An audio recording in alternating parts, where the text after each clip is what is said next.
y'all, it's Brijin the Museum Stitcher, and welcome back to my channel for Flosstube number 59.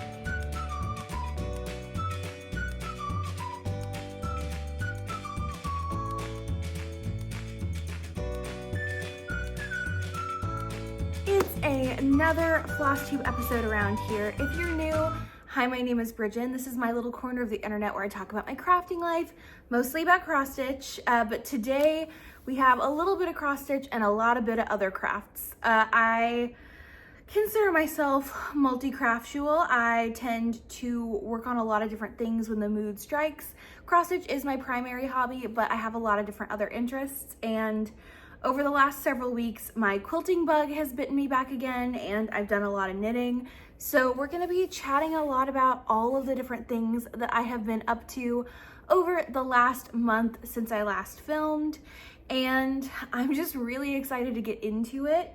I also think today I'm going to film a little quilt update with all of my quilt whips and plans and projects and all of that jazz. So it should be a pretty good time. So if you are into cross stitch, knitting, quilting, reading, all of those kinds of things, I hope that you will stick around and see what we got going on, and we'll get into it with my cross stitch portion. So let's kick off the cross stitch portion with a new start. This has been the month of August. I'm currently filming at the end of the month, and during the month of August, my friends Marjorie and Cam of Cam the Stitcher and Marjorie Made, we decided to host a little sal called Tomato August, where we stitched on projects with tomatoes, kind of like a version of Marjorie's Strawberry Moon Sal that happens in June, where you work on projects with strawberries. So this was really born out of the fact that Plum Street Samplers released Tomato Hill in March, and both Cam and I were really obsessed with it. We wanted to start it this year, and we finally got around to it. So this is where it's at. I am stitching mine on a 40 count blue color and cotton linen. I forgot to write down the name before I whacked a piece off, so I'll have to go back through my stash and find it, but I know it was a fabric of the month, so I'm not sure how easily available it is. I have stitched, I think, about 64% of this chart, and I've only got like 800 stitches left, so this should be a finish. I'm gonna try and see if I can eke it out by the end of the month, but if not, it should be a pretty fast finish for September. My little needle minder is Marie from Aristocats, and I just really have loved working on this one. So I went through and outlined the bottom section, filled that in, and I've just kind of been color completing, which has been a really fun method of working on this chart. I've got just a couple colors left, and I am using all of the called for flosses, fancy flosses, and a few DMC. I'm keeping this one in a project bag that I got from Jasmine Custom Bags with this cabinet of curiosities, very fall vibes. And this is what the floss ring looks like. It's just a very fun little chart. I'm having a great time working on it, and I can't wait to wrap it up. But yeah, this one's still in the hoop because I was actively working on this last night. I have worked on this, I think, 3 sessions so far, and I've gotten it almost to 75%. So this should be wrapped up in just a couple more days. But that was my Tomato August start. I really wasn't planning on doing more than one this time around, just because I have been kind of called to a lot of my other crafts over the last couple of weeks, and so I didn't want to start too many new cross stitch projects, especially considering I haven't finished this one yet. But I was having a great time working on this, and the blue fabric is a really fun choice.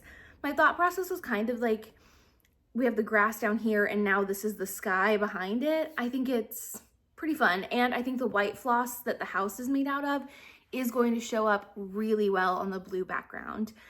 Cam has actually finished hers.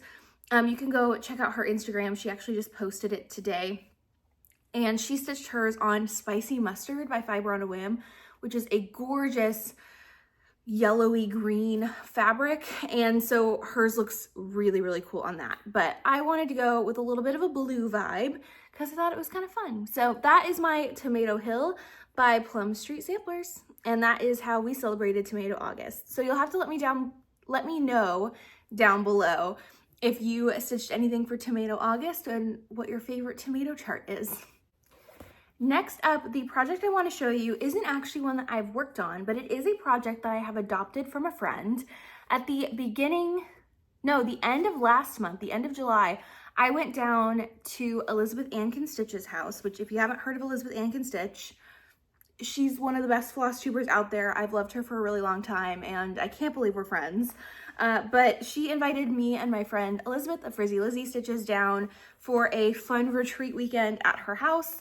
She put out a whole vlog about it, so I will definitely make sure to link Elizabeth Ann's channel down below. If you've not seen that already, you can watch a little vlog about our weekend, and it was a great time. And I actually ended up adopting this whip from Elizabeth Ann because she was getting rid of it when she filmed her whip parade.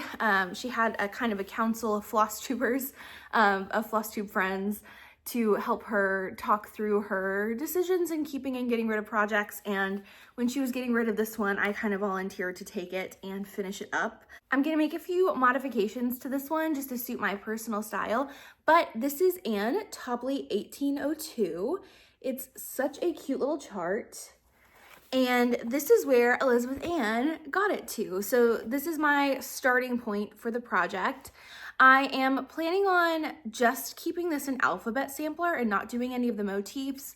I'm going to bring up the border and cut out some of the text in there and just kind of keep it as this little alphabet sampler. What really drew me to this project is the black linen and the way that these pinks look on the black linen. This is the floss ring that she handed off to me, which has some gorgeous gentle arts on it. And I can't wait to get this going and finished up. But I haven't actually worked on this, but it is now in my whip pile, or it will be as soon as I start it. But I wanted to show you guys that I did a little bit of whip adoption while I was there, because I just can't help myself. It was too cute and I couldn't let it go to anybody else. Also, while at Elizabeth Ann's house, I pulled out another whip that I adopted from her last year. This is Stitcher's Resolution by Heartstring Samplery.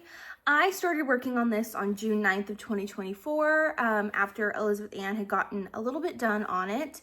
And the last time that you saw it was Flosstube number 42, and I had just rounded the corner on 25%.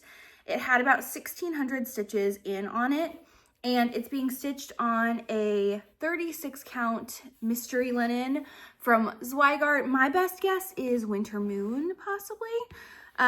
But I'm stitching it with all the called for flosses, just like I adopted it from her. And this is what it's looking like now. I only done about 1,000 stitches on it this year, but this was one of my projects I hadn't touched yet in 2025. So I definitely wanted to make sure it got some face time. But I went through and I've gotten it now to 42% complete, about 2,600 stitches in. So I went through and finished up all of the rows that I had previously started, getting them all the way across.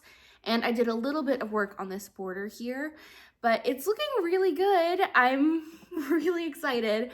And I think the next time I pick this up, I will definitely try and get it to 50 or maybe 75%. I might have this slotted as a finish for Sampler September this year, but honestly, I need to sit down and reevaluate my goals because I have not been stitching very much this month. I've been doing a lot of other things, and I just don't know that I'm going to be able to achieve all of the goals that I set out at the beginning of the year, just with my interests going in a bunch of different directions. So we will see. I'll get you in nice and close.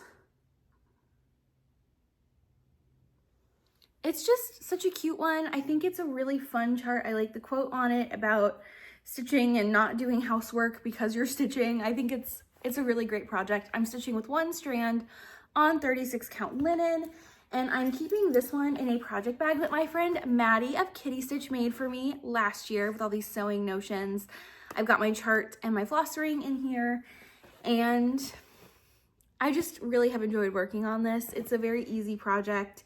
Not a lot of colors, easy to travel with, and it was fun to work on it at Liz's since I got it from her. So that was mainly what I worked on cross stitch wise during our retreat, but we had such a good time, the three of us. Her sisters came over for a pool party day that was so much fun. We met her mom. Well, I've met Sissy at Stitch North before, but we hung out, we had drinks, we played Mario Kart and Mario Party. It was just a really good summer crafting weekend, and I can't wait for our next one. And I'm just so grateful that this community has brought me so many awesome friends, just because we all love to make little X's. It's crazy the invisible strings that tend to line us all up when you start to think about it. So if you watched my last Flosstube, I was talking about how I wanted to finish this project because I really wasn't enjoying the process of working on it anymore. And that is definitely still the case. See if I can find where I dropped my clips. But this is Summer Quakers by Rosewood Manor. I started this project in June of 2022. It was previously my second oldest whip, and I really wanted to get this done this year, and I'm happy to report that I did. This is my Summer Quakers. I stitched mine on a 28 count coastal linen by Picture This Plus with the called for Valdani flosses, which is a 3-stranded floss. That is part of the reason that I did not love working on this. 3-stranded coverage on 28 count is just a lot of coverage. And I'm primarily a 1-stranded stitcher these days. But I ended up making a couple modifications to my chart. It's actually meant to be a bit longer than this, but I cut out a giant motif that was over here, moved some things around, pulled up the alphabet, and this is where we ended up. And I'm really happy with it, mostly because I don't ever have to work on it again. But since you last saw it, I did this whole orange motif, all these two here. I finished up this corner motif, did all of the alphabet, and did I already say I added my initials in the year? I might have already said that. I can't really remember. You know, it's been a long time since I filmed, and it's hard to get back in the swing of things, but you know, we're doing it. So anyway, this is what it looks like. I'll get you in nice and close here. I will say this blue linen is a little bit deeper in person, but the camera blows it out a little bit just because it is so bright. The only modification I made, this little, well, besides maneuvering the chart, is this alphabet right here is meant to be made of eyelet stitches, but eyelet stitches are not my favorite to do, and I wanted this chart done fast, so I ended up doing smear crosses, and I think it looks great. So anyway, that's Summer Quakers all complete, second oldest whip done. I now only have 4 remaining whips from the year 2022, which is really exciting. So I think I was previously sitting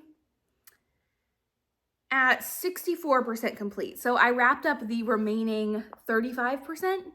Since I last saw you, I did about 3,300 stitches on this, and yay, so happy closing in on, I think that makes finish number 19 for the year for me. That's fantastic numbers. That's what I like to hear. So that is Summer Quakers. It is officially over. And when I eventually decide to work on the next one in this series, because I do have all of them kitted up, I will be working them on 36 count linen with 1 strand, just because that is my preferred method. And these flosses are separatable. I just didn't know that at the time of me starting. So that is all of the cross stitch. No, I actually have one more project. I can't believe I forgot about that. Just kidding. I did work on one more cross stitch project over the last several weeks. This is one that I just wanted to pull out. I think I had originally slotted this as a finish for August, and that obviously didn't happen. But I did get pretty close, and I do think that this will be finished this year at some point. But this is Jack's Bash by Plum Street Samplers. I started this chart in, when did I start this chart? July of 2023. So it's about 2 years old now. I'm stitching this on 36 count Millstone linen by LFA Linens with my own conversion that I put together at my LNS, my old LNS that has now closed. And the last time that you saw it was about 53% complete, and that would have been in Flosstube number 47. This is what it's looking like now. I've only worked on this for a couple of days, and I've done about 1,800 stitches since you've last seen it. but I went through and I finished this last row of text here. I added in this satin stitch border. I did this whole flower, this whole vase, brought the border down around the corner, stitched all this grass, and then mapped out this giant chunk of fill-in that will be my next tackle for this project. I think I have just about 1,000 stitches left, maybe a little bit more until I hit the 75% mark. So that will be my next goal on this for Sampler September. But I am having a great time. I'm stitching this chart with 1-stranded coverage on the 36 count linen, and I think it looks great. The only area where I don't love the coverage is this satin stitch border. I'll go ahead and get you in close here.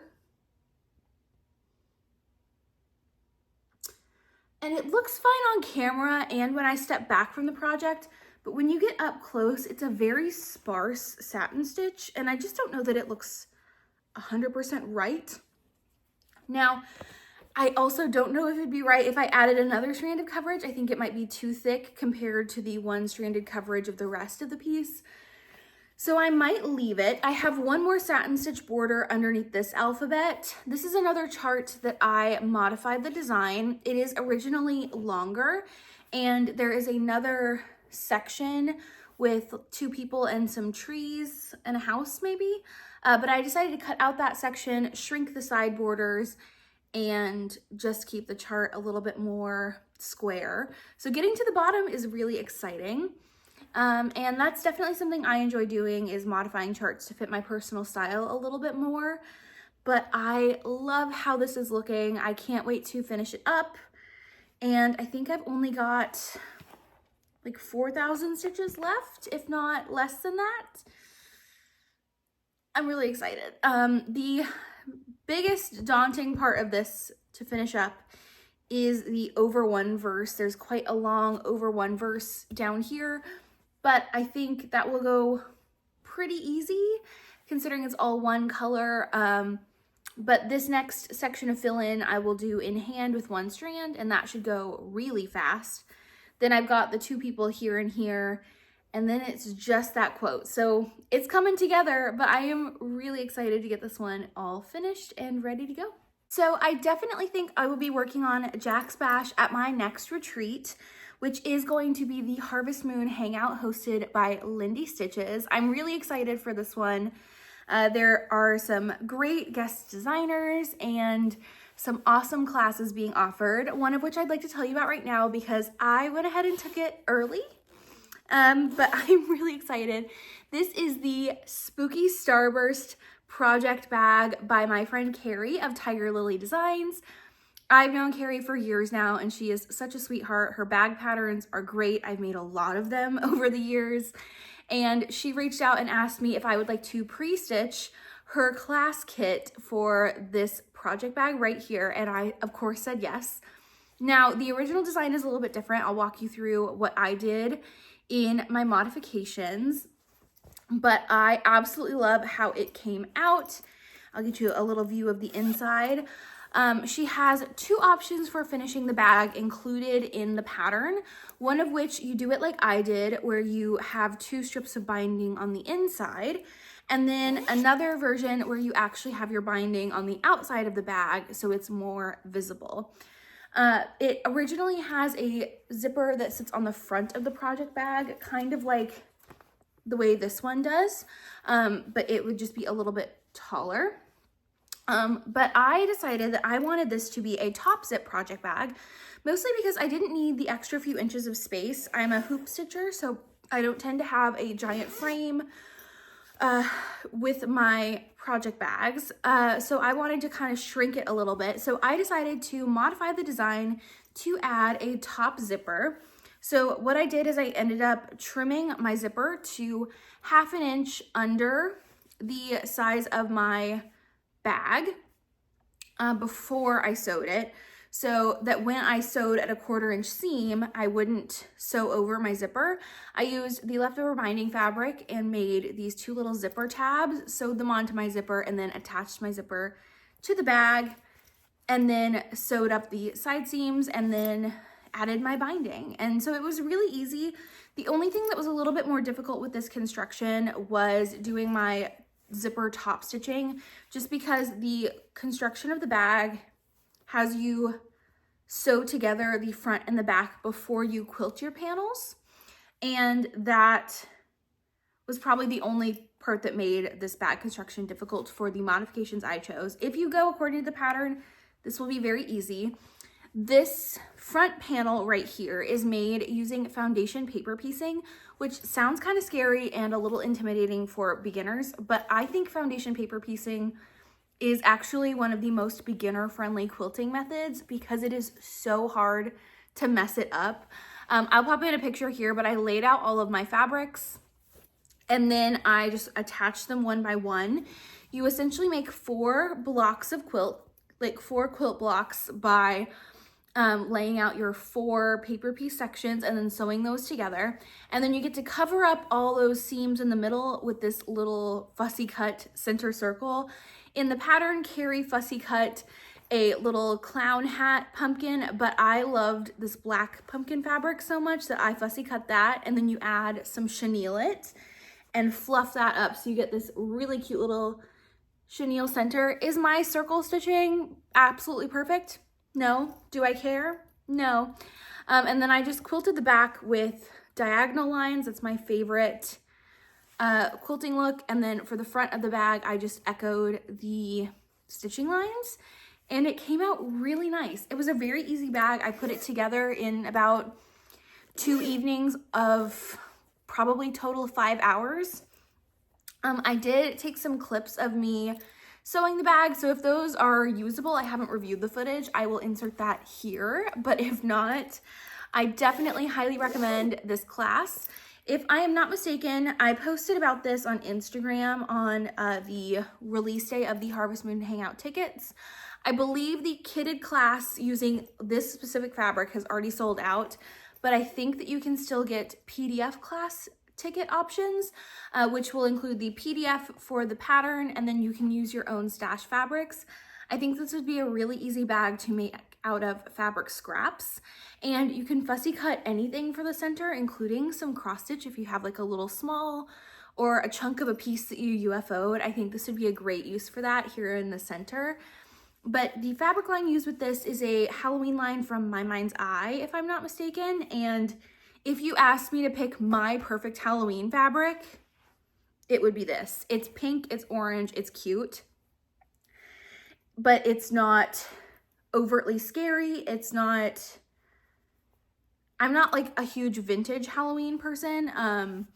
Like, you know, the cats in party hats kind of vibe. That's usually not my specific Halloween jam. This fabric is. I love the candy corns. I love the little ghosties, the spider webs, the confetti stars. I think it's just so cute. So if you would like to make this bag, I definitely think you could do it if you are an adventurous beginner. If you've made any kind of project bag before, I think you could do this. You obviously don't have to go through and make the modifications I did. I made it a little bit harder on myself, but I was able to make the bag completely out of kit materials without using anything extra to modify it, which is something nice to know, that you can still get a kit and modify it for your specific needs. But yeah, I think it turned out really nice, and I cannot wait to stick a project in here for the upcoming spooky season. So I will also say I did complete this bag without any video instructions. I did entirely written instructions, and I didn't have to reach out to Carrie for any additional instructions. So I think if you are attending the Harvest Moon Hangout and you can watch her video class, you will absolutely have no problems. But if you can read a sewing pattern, like just like written instructions, you'll be fine. She includes pictures in the written instructions, which make it really easy to see, even if you don't have the tag along video. But with the video, this will be really easy. So I'm a big fan of paper piecing. I think this is a really fun bag. I will definitely be making more of them in the future. And I just wanted to say thank you, Carrie, for sending me the kit and letting me pre-stitch it. I can't wait for Harvest Moon Hangout, which I think is at the end of September. It's gonna be a really good time. So I hope to see you there. And if you are taking the bag class, let me know, because you're gonna have a great time. Can confirm, very easy, very fun. So that is the project bag I made in the last couple of weeks. So we will move on to my knitting section.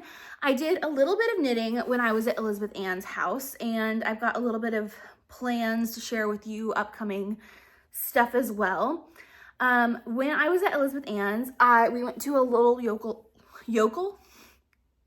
we went to a local yarn store, and I bought 3 skeins of this brown, gorgeous brown DK from Hazel Knits. This is in the color Acorn.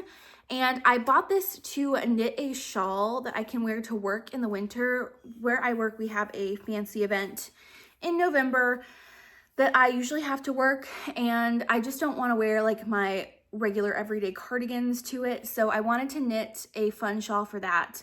I ended up casting something on while I was there, and then I checked my gauge and it was awful. So I had to completely frog it. So I have not restarted that shawl yet. I had some mishaps that weekend with knitting. I cast on, I think, 3 things that I had to frog. It was a rough time. But when I do cast this on, I'll pop a picture of the shawl. I can't remember the name of it, but this is the one I'm intending on making.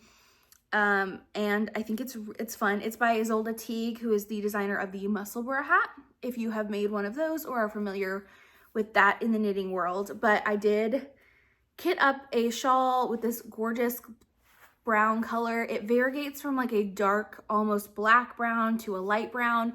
So I figured it's really wearable with any dress I have on or any outfit I'm wearing. I think it just is a very versatile color for fancier work event vibes that I'm going for. I did cast on another thing at Elizabeth Ann's house with yarn that she gifted me. She was getting rid of some stuff, so she set up essentially a freebie table for me and Lizzie to go through and pick out something that we liked, if we liked anything. I have this knitting project in a bag I made in the last couple weeks as well. After my weekend at Elizabeth Ann's house, I went to Nashville to see my friends from grad school, and so I wanted to sew a tiny project bag that I could shove in my carry-on and take my knitting with me, since I didn't bring any other crafts on that trip. So this knit got some action on the plane to Nashville as well as at Elizabeth Ann's house. But Elizabeth Ann has a video on how to make this project bag. It's a pattern by someone else who I cannot remember for the life of me right now. It's a very easy bag. It took me maybe an hour to sew out of fabric that I just had laying around and some cording that I also had laying around. But yeah, I sewed this bag as well. This is the pink Panther shawl. My friend Marjorie of Marjorie Made was sewing one of these, and it's a kind of Sophie scarf-esque shawl. This is what mine looks like. It's very cute. And this yarn I got from Elizabeth Ann. It is by, is it Emma Loves Yarn? Is that the brand? I have the ball band right here. Emma's yarn, and it is in the color Terrazzo. It is a 75/25 merino nylon DK weight yarn. This is a free pattern. I don't know the designer off the top of my head, but I cast it on and I got to about here when I was at Elizabeth Ann's house, because I had cast on so many things before this. And then I worked pretty much the rest of it while I was on the plane. And then I actually attended a new event in Fort Worth called Silent Book Club that I really enjoyed going to. And I brought my knitting and I listened to my audiobook at Silent Book Club, and I got to the decrease sections. So I'm officially over halfway done with the shawl. I'm working on the decrease sections, but I just think this is gonna be a nice little light, cozy scarf for the winter. I live in Texas, so I don't ever need anything too heavy, but you know, it does get pretty cold here in February for us. We are fine in the summer. We're used to the really hot heat, but we are not used to cold of any kind around these parts. So yeah, the reason Liz was getting rid of this yarn is because the 2 balls are a little bit different in color. You can unfortunately see where I started using the second ball of yarn, just because it is much less variegated. That's where I joined the new one. But I think once this is on and I'm wearing it, no one's gonna be looking that closely. And if they are, it's quite frankly none of their business. But it's just a little easy to wear, very easy to knit. I can just throw this project in my bag, pick it up, knit a little bit on it. I don't have to reference my pattern all the time. The repeat is very easy and not difficult to keep track of. My biggest recommendation for this project is just when you're working it, place a little stitch marker on the right side of your project because it makes counting your rows so much easier. And yeah, that's my pink panther shawl. That's where it's gotten to. I'm hoping to have this done in the next couple of weeks, but you know, I don't have any hard plans for this. I'm just pulling it out whenever the mood strikes, when I want to get a couple rows of knitting done. No big deal. And it fits perfectly in my little tiny project bag once I scrunch up the scarf. So that's the main project I've been knitting on. But I also cast on one more thing. This I'm keeping in a project bag I actually won in a giveaway. This is from the brand 5 to 6, and I bought something else from them that I'll tell you about here in just a second. But I won their extra small project bag in this adorable cat flower crown print. And it's perfect for a one skein project. This is the Party Line Scarf by Young Folk Knits. This is a one skein small summer scarf that I thought looked really fun. And I cast this on to originally take to Nashville with me. I'm using this gorgeous green yarn that I got from the Pride and Prejudice collection from Woolberry Fiber Co. I believe this is in the shade Barely Tolerable, which is a great line. I'm a huge Pride and Prejudice fan, a huge Jane Austen fan. We're gonna talk more about Jane Austen in the quilting section of today's video, so hang on for that. But this is where I've gotten to. I haven't worked on this a ton. I might have actually shown this in my last video. I cast this on before I went down to help my brother move from Austin to Chicago. And this is what I worked on in the car on the way down to Austin. So I think I was like somewhere around here. I just did a little bit. I have really not worked on this a ton, but I did bring it out because it's in a cute new project bag, and I think I got a little bit of work done on it. But that's the update on that project. This little extra small project bag is so stinking cute. I love it so much, and thank you to 5 to 6 for running a giveaway. I never win anything, so that was crazy. But what I actually purchased from them to get on their email list for that giveaway was this. Now, if you are a knitter and you prefer the Chowgu needles, you are familiar, I'll pop a picture up here because I actually threw mine away, of the Chowgu knitting needle case. It looks like it came off of the discontinued section of Vera Bradley back in 2008. It is not my, and this is coming from a Vera Bradley girl. Like, I'm a Vera Bradley lover. I just have always hated the print. I don't like that it opens up like a book. My needles always fall out. It doesn't hold all my notions. And I've been looking for a long time for a solution for that because I just wanted one bag where I can keep all of my notions and all of my needles, and they'd all be organized and they wouldn't fall out, and I wouldn't have to carry my knitting needles plus my notions pouch plus my project. I could just grab my notions and needles bag and my project bag. And shout out to my friend Marjorie at Marjorie Made, because she sent this to me and I was like, that's literally what I've been looking for. This is the 5 to 6 interchangeable needles bag. I love it so much. So the cool thing about this bag, let me take some of the stuff out of it. I've got all of my interchangeable knitting needles in the pocket of this bag. So it's got 2 rows of pockets that are labeled with all of these sizes of knitting needles. And this is great because I do have both the 5-inch tips, because I purchased the Chowgu 5-inch knitting needle set, but I've also bought some sets of the 4-inch tips for specific sizes that I use a ton, or ones that I've wanted 4-inch tips for. And so each number has 2 pockets, so I'm able to have my 5-inch tips and my 4-inch tips of the same size in one bag. And you might be going, okay, well, what about your cords? Well, my cords are all in here. I added on the little extra notions bag. This nests inside this bag, along with room for other stuff to go in there. And in here, I have all of my cords individually bagged, because previously my cords were in 2 bags. I had a large bag and a small bag. And so when I wanted to go get a cord to cast something on, I'd have to pull out all of my cords for that size. But now all of my cords are individually labeled and stickered with the little bags that come with the Notions bag. So they've got stickers on them, and I just have to grab that one size of needle. So you can see this bag, this is my small cable 30-inch size. And if there's nothing in here, that means it's with a project. You know what I mean? And there are a couple of the sizes that I have multiple cables in the same size and they just go in the bag together. But now all of my knitting needles are separate and organized. And I just really, really love it. I didn't know that it would scratch the organizational itch for me so hard, but it has. So that's in my little Notions pouch.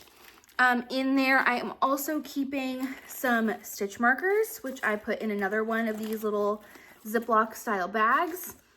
And then I have my little gauge ruler that came with my Chowgu set. I have a little bag with my extra end stoppers and adapters and all those kinds of things in here, so I don't lose that. And I keep a crochet hook for fixing my knitting mistakes in this bag. And that zips right up and goes into the center. And then in the main cavity of this bag, I have a measuring tape, my barber cords, some more needle stoppers, a pair of snips, and all of my tapestry needles. So everything that I need to knit is in one bag, and it just nests in here, and it's all perfectly organized. It opens at the top so nothing falls out. Now you might be wondering, well, what about your shorty sets, Brijin? Your shorty sets for knitting sleeves or knitting small circumference. These front pockets right here are shorty set pockets. Now I only have the blue set of shorties, so if I had the smaller size as well, I could put that in there. But one pocket holds my 2-inch sets, and the other pocket holds my 3-inch sets. So quite literally all of my interchangeable needles from my 4-inch tips, 5-inch tips, shorties tips in 2-inch and 3-inch, all my cords and all my Notions live in one bag. So now anytime I'm ready to knit, I just need this. It all matches. It's in a cute print. She offers a ton of different options. By the time I had made it on, a few of the ones that I really liked had sold out, but I still love this floral print. It's so bright and happy, and I'm just obsessed. So if you've been looking for a different alternative, I will say this bag is expensive. But because it is such a perfect personalization thing, I went ahead and invested in it. And I'm just really happy. I literally threw away the bag my Chowgus came in, which was crazy to do. But this is my knitting needles and Notions bag. So now anytime I'm working on a knitting project, I just gotta grab this and I know I have anything I could possibly need when it comes to knitting in here. So that's exciting. And the final thing I have to share with you about knitting is a little knitting project bag that I made. Well, kind of made, kind of didn't, but I got a new ironing board cover recently. It is out of this fabric, and this is the bag that my new ironing board cover came in, and it was kind of perfect because it had this little drawstring on it already. So I thought that would be a really cute knitting bag. So I went through, and let me pull out what I have in here, but I turned the bag inside out. All the seams were already finished. The drawstring had already been added.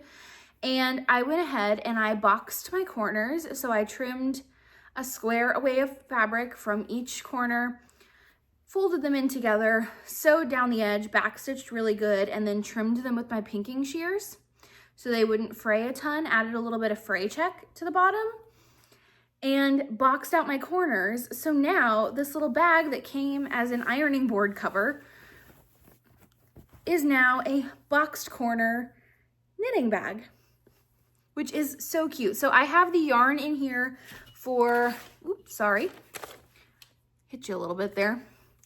I have the yarn in here for the Hold the Line sweater by Sonder Yarn Co. I bought the kit for this yarn with my friends Marjorie and Cam. I think we're gonna cast this on at some point soon, but we each got a different colorway of yarn for the sweater.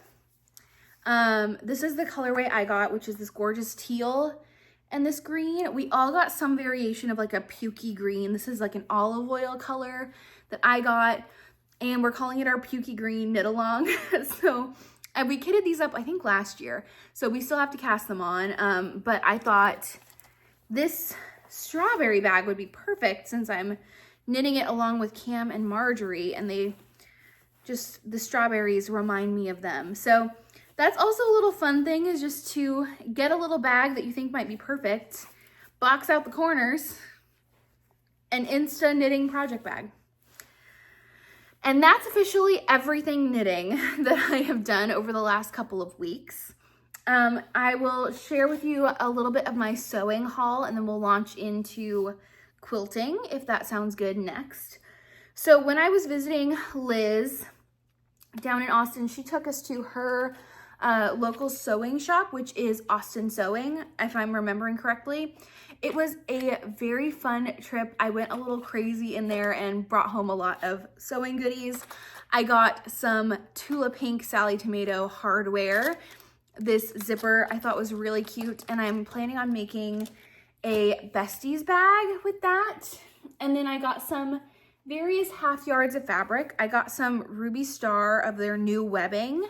For bag making, I got the little leopard print and some sprinkles. I thought that was really cute and would be really fun accents on some knitting project bags and other bags. I got a couple random Ruby Star fat quarters. I got this gorgeous bow print that I actually used to make one of my friends a quilted book sleeve and bookmark. Turned out really adorably. So I bought that for her. Those are the leftovers. I got some of this Ruby Star print to use as bag linings. I got this awesome cheater print. I should have gotten more of it. Also by Ruby Star. It's so gorgeous, and it already looks pieced. I'm planning on making a knitting bag with this for sure, but it would be an adorable quilted coat too. I got this bobbins fabric on sale. It's so adorable. Just these little sewing bobbins all around the fabric. And I got these awesome metallic cowboy boots. So cute. No plans for any of these. I just liked the fabric and wanted to bring a little bit home. And then I picked up, see if I can grab it. I picked up a little collapsible bin. My friend Lizzie got one of these too. She got it to bring to cross stitch retreats as a little box that stores easy, that you can pop open and keep all the little freebies that people bring you. There's a pocket on this side and a little strap on the front, and it has their juice box print. That is so cute. So I picked this up. I've just been keeping it out on my desk and throwing random stuff in it when I need it. Also was using it as a little knitting bag for a while because 2 skeins of yarn fit perfectly in here. So I was kind of using it as a little pop-up yarn box as well. And I picked up the pattern for the Fat Quarter Pop-Up by So Organized Designs. This is a little pop-up trash can pattern that uses a fat quarter of fabric. I always end up with a ton of ratty threads around my sewing machine when I'm sewing, because I'll just trim off stuff and throw it on the floor. So I have needed a trash can for a while. This one comes with the elastic and the metal for the actual spring, and all you have to do is provide the fabric. So I can't wait to make one of these. I've made another one of their designs after seeing it at Liz's house, and I'll show that to you here. This is, oh, now I can't remember the name of this. I really thought I was gonna do better. But I will pop up the name of the pattern here, but it is essentially like a little stand-up organizer that I keep at my cutting table. And I have all of my notions that I could need. I have my really tall needles for lacing my cross stitch in here. I have some random pins in the pin cushion here at the bottom. I have my rotary cutter, a small diagonal ruler, a pair of snips, my water erase pen, my heat erase pen, my point turner, some sewing glue, my applique scissors, all here. And it just sits up and is very organized. And I can move it to be by my sewing machine. My seam ripper is usually in here too, but I think I pulled it out to work on something. Anyway, I sewed this in about an hour, hour and a half. It was a very easy project. Used some leftover Jane Austen fabric that I had in my collection, and I am really happy with it. I've come to rely on that organizer a good bit, and I thought it was a really fun project that I saw in Elizabeth Ann's craft room, and I just had to grab it. So those were two small sewing projects that I purchased and already made one, need to make the other. And that brings us to quilting. I did bring home some fabric squares from Elizabeth Ann's house as well. She had just made a patchwork version of her newest project bag tutorial out of some gorgeous Tilda fabrics. And she was like, do you want some of the extras to take home? And I was like, are you kidding? Of course.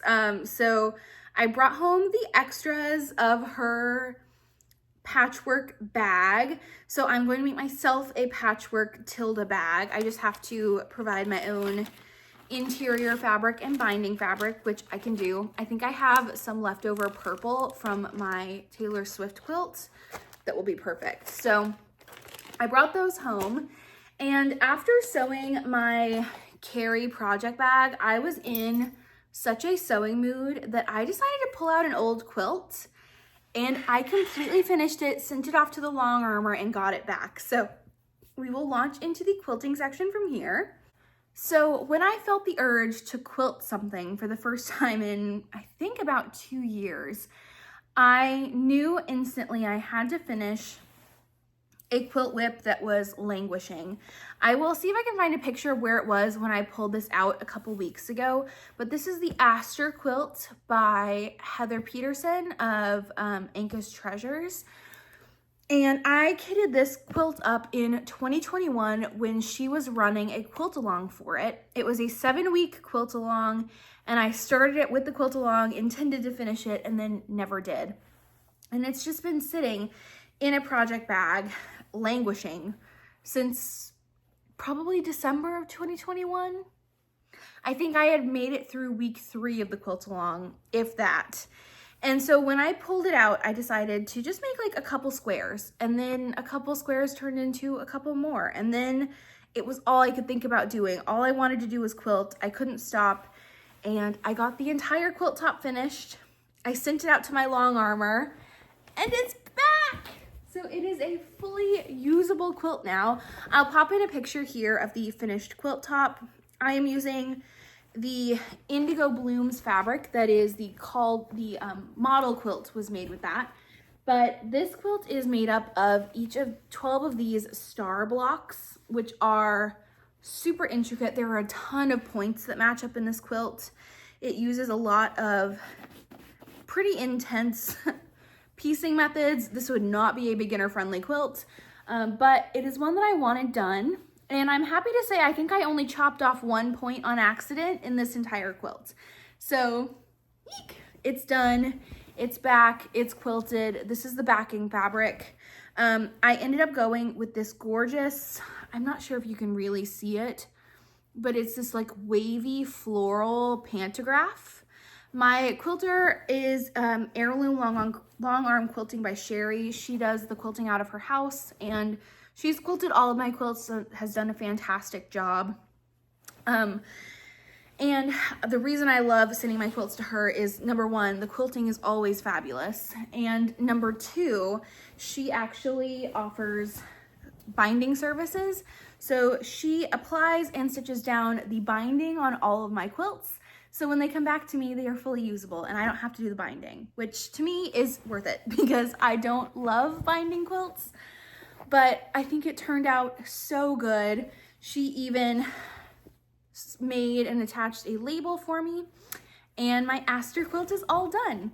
And my quilting bug has not dropped since I finished this. I have gone through and organized all of my quilt whips and thought through what I'm gonna do. I bought a couple more, and I've started a couple new quilts since then. But I'm just really happy to have this back. This is such a bright, happy summer quilt.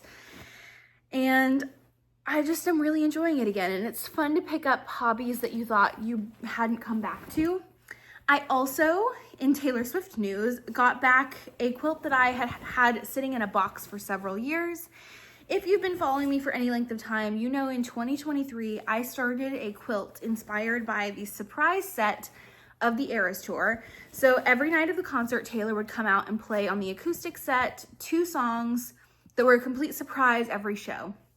And there was a girl on TikTok who was doing a crocheted blanket where every song she would stitch a row in the color of the album of that song.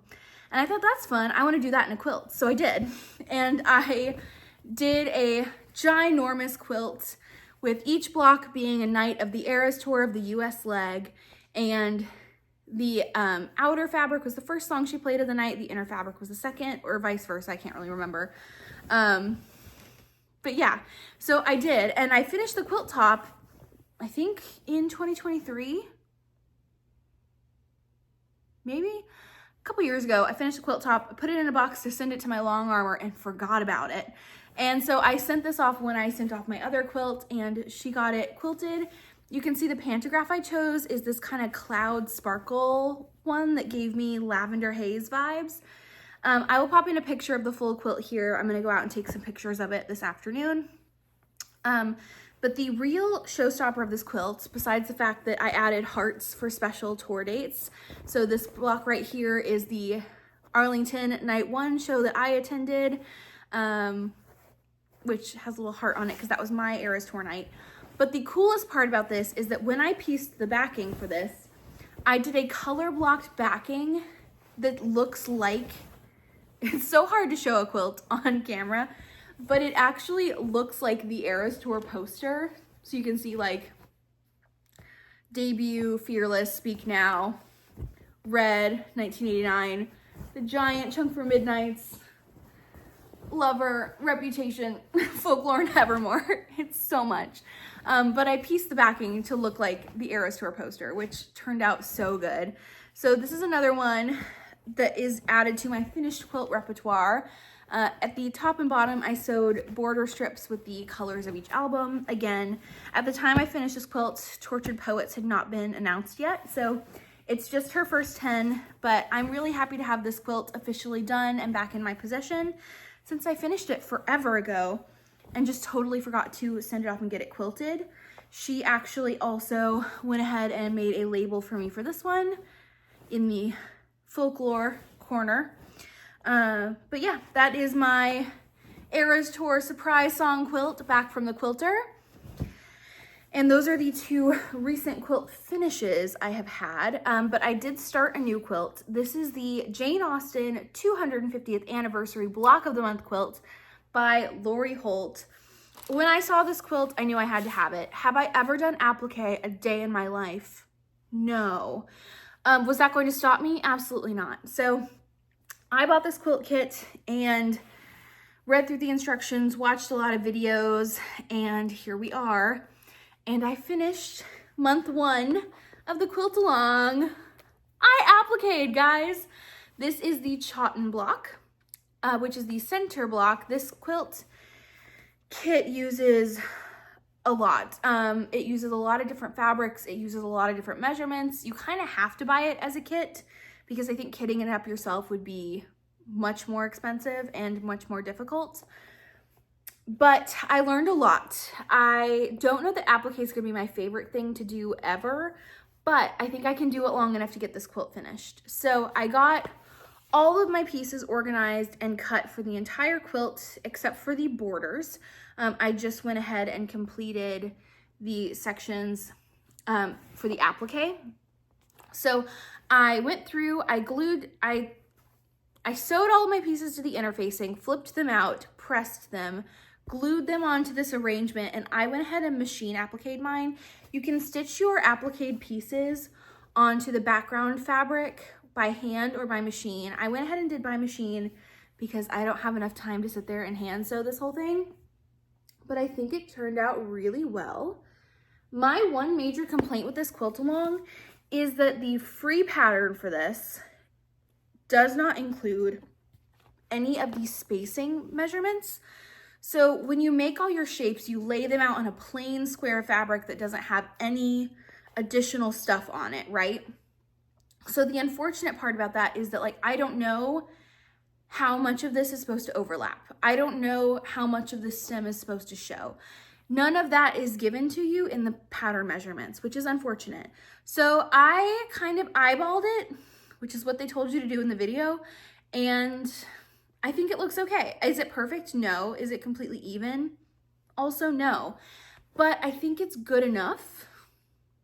And this piece of fabric is a bit bigger than what it will be when it's sewn into the quilts, but I'm going to wait to trim it down until I'm putting it in. So let me show you a little bit about how I organized all of my pieces for this quilt, but this is my finished applique block. I did have to buy a lot of colors of thread so that it would not show too terribly bad. Again, it's not perfect, but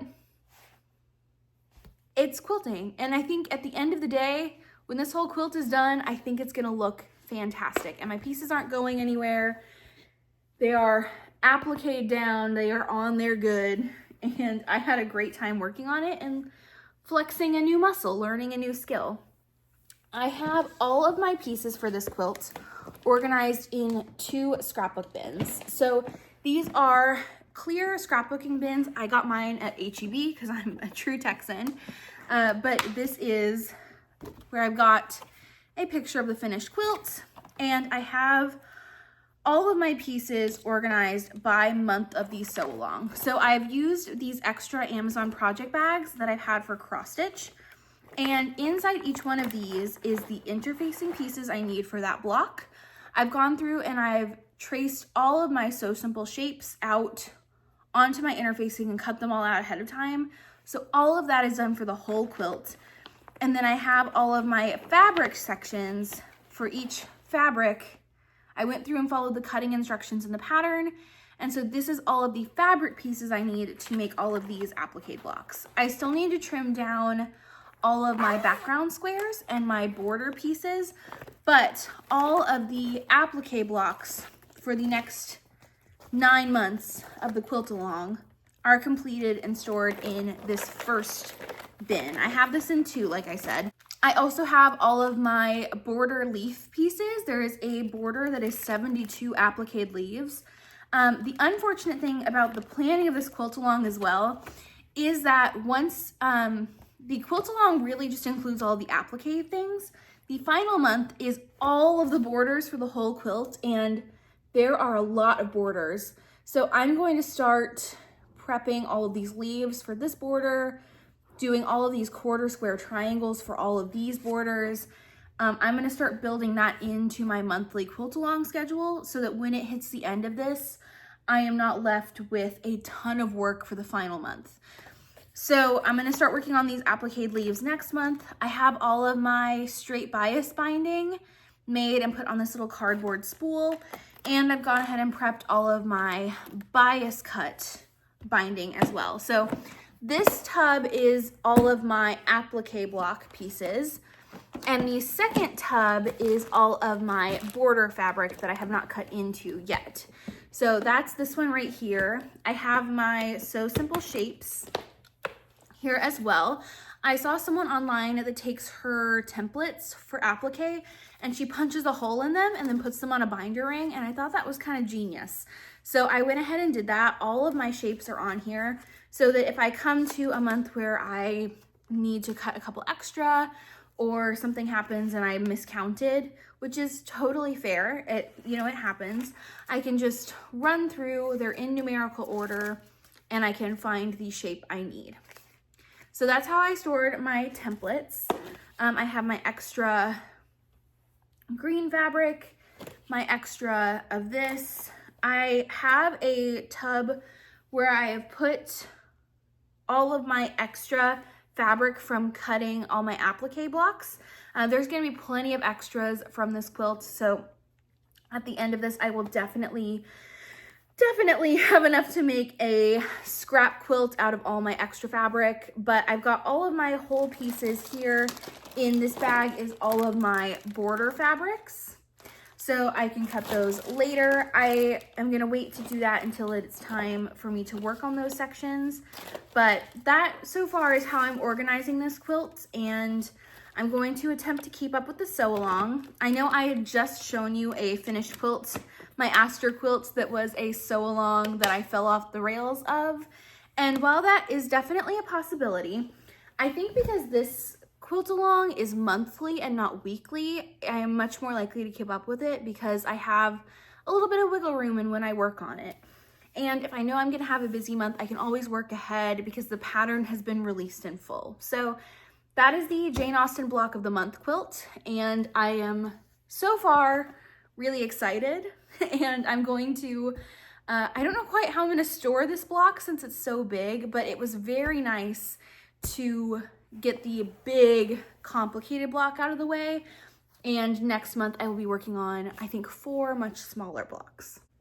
The next quilt I started is a pattern that I bought at Austin Sewing with Liz and Lizzie. And let me try and stay organized here. I bought this fabric from Carrie of Tiger Lily Designs. She was having a bit of a de-stash on her website, and I saw this fat quarter bundle for this Halloween fabric that I really liked by Art Gallery. And so I bought it, not knowing what I was gonna make. And then I bought the Cozy Cabin quilt pattern with Liz and Lizzie. And I started on a Halloween version of the Cozy Cabin quilt. I'll pop up a rough image of what that should look like here. But this was kind of perfect. The Cozy Cabin quilt for the throw size uses 12 fat quarters. The bundle I got had 16. So I was able to remove some of the low volume prints here, as well as the fabric that I chose for my binding. And so this was my extras. I had 1 fat quarter that I originally cut up to put in the quilt and then decided I didn't want that color in there. So I do have those in my scrap bin, but I have made a good portion of the blocks for this quilt. This has been my most recent thing that I've worked on. When I have some time, I just pop out a couple blocks, and I only have 8 blocks left until I get the quilt top ready to put together. And there's no extra borders on this one. It's just nice and easy. I am using as my background a grunge from Moda. I love using grunge fabrics, and I thought this one worked really well for the Halloween vibe. So these are all of my blocks ready to go. It's like a starry log cabin situation. I have all my scraps in this bag to maybe do some crumb quilting with at the end. This is going to be my binding. I have a nice little striped binding. And this is my backing fabric, which is this like kind of trick-or-treat print. I am really excited for the Halloween pantographs I'm going to be able to choose between for this one. But I don't have any Halloween quilts in the house, and I am really excited to potentially have this one to my quilter in enough time to get this back before October. That's kind of the hope, so that I can have this Halloween quilt ready to go for the upcoming Halloween season. So I'll show that one to you. Hopefully next time I film, it will be at the quilters or back from the quilters or just about ready to send off. So I have all of my pieces for the remaining 8 blocks here stacked up in order so that I can just pull a piece off the top and go. I'm really excited. So that is my Halloween quilt that I got from Carrie, the fabric from Carrie. And that one's in another one of my HEB scrapbook bins. And then, because it wasn't enough to work on 3 quilts since I last saw you, I had to work on 1 more. This is a quilt that I decided to do a little bit of revamping on, but I kitted this up in 2021 as well, with a free pattern from the Fat Quarter Shop called the Swan Dive. I had previously made 2 blocks of this quilt in 2021. That's it. That's all I made in 4 years of having this quilt. And the reason is this is a foundation paper pieced quilt using Jolly Bars, which is a 5" by 10" pre-cut. This is a fabric called Gingham Gardens from My Mind's Eye. And while I love this Swan Dive quilt, I think it's absolutely stunning. I love the look of the flying geese. In every one of these blocks is 4 smaller blocks. In each one of those 4 smaller blocks is 10 half square triangles. So there is a lot of piecing in this quilt, and there is a lot of points in this quilt because you're not making your flying geese as flying geese, you're making them as half square triangles. So there is a lot to line up and get together, and it's not perfect. It's not bad, but it's not perfect. So I just really did not want to do the rest of this quilt. The process of making it isn't my favorite, and that's okay. There's a time in my life that I love making complicated quilts, but for the moment, I'm just kind of craving something easy. So I sat down with my extra fabric and went through it. I went through a bunch of patterns online, trying to see what I could do. Because I had purchased a layer cake and cut it in half, I already had my fabric cut, so I had to work with that. And I found the 2x4 pattern by Film in the Fridge. It's a free pattern that uses fat quarters. And Cluck Cluck Sew had done a variation on that to make it fit jelly roll strips. And I figured out that my jelly bar, if I cut that in half, is 2.5-inch strips. So I made several blocks already, but I am turning this into a modified 2x4 quilt, and all of my blocks look like this. It is not the most exciting quilt in the world by any means, but these blocks are so easy to sew up, and then they will just interlock like this, and the whole quilt will just be these tessellated rectangles. And I've already sewed, I think, about 15 or 20 of these. I have, by my estimations, I need to make 72 to get the quilt size that I want. But I've gone through and I've sewed a bunch of these already, and I might lay them out in like a gradient pattern. I think I could get really fun with the orientation of these blocks, but they're so easy to sew together. They're just rectangles. And I think, while this is more visually interesting, this will be a finished quilt in a matter of a couple months. So I think finished quilt matters more than anything else.